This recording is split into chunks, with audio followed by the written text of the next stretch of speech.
And I think again considering the time constraints, we move on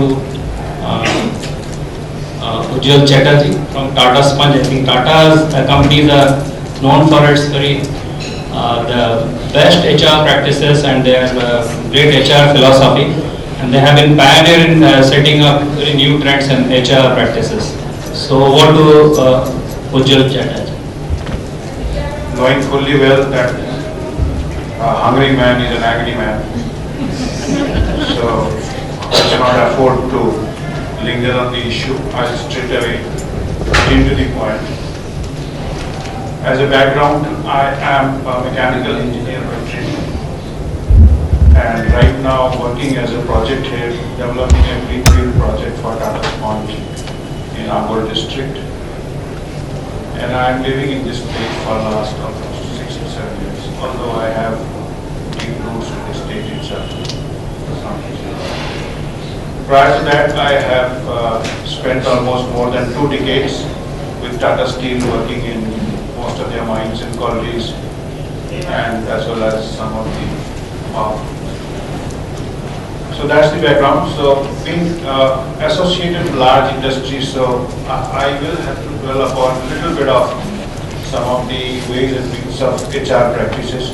With due apology to Mr. Gupta, I will try to avoid as less as jargons as possible.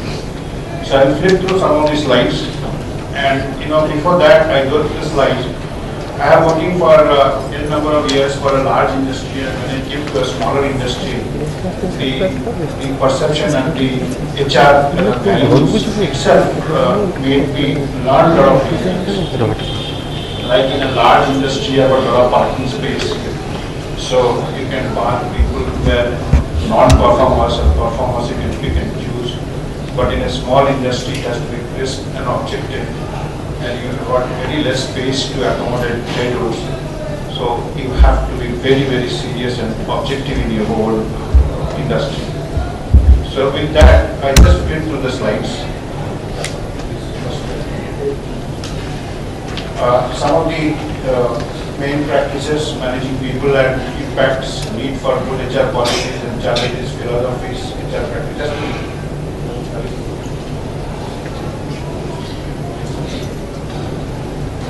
Again, the HR practices all revolve around the business strategy, and of course the HR strategy comes from the business strategy and your business values, your industrial values, industrial objectives, which leads you to finally financial results. So all these tantrums and drum beating finally leads to financial results. Nobody can deny it, but obviously that's not the end thing.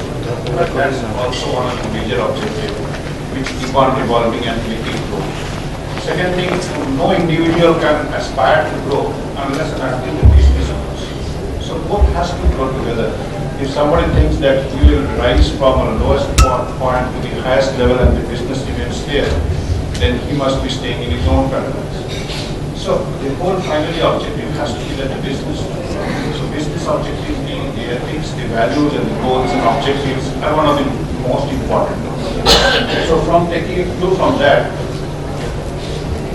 is again 3 things where the HR practice, the employee, and the job.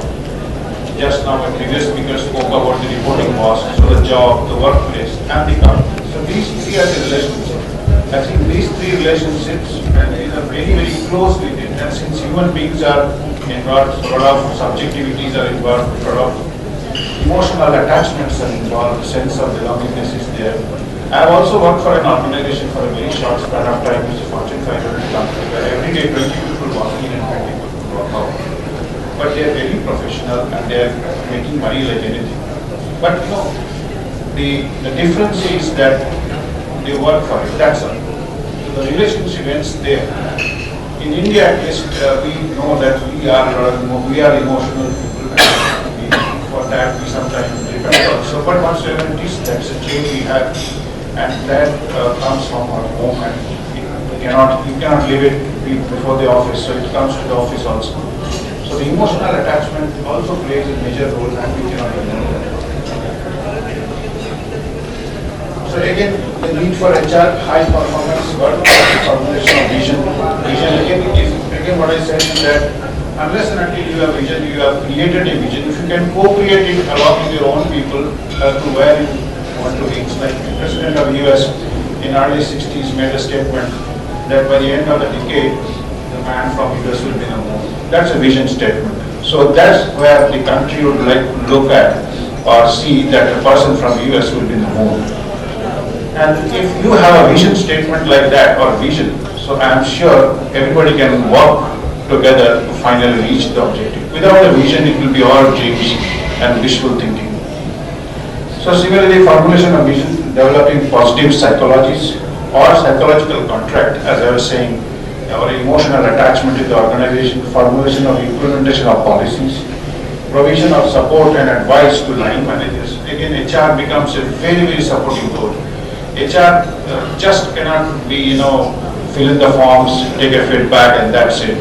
Otherwise then computers would have generated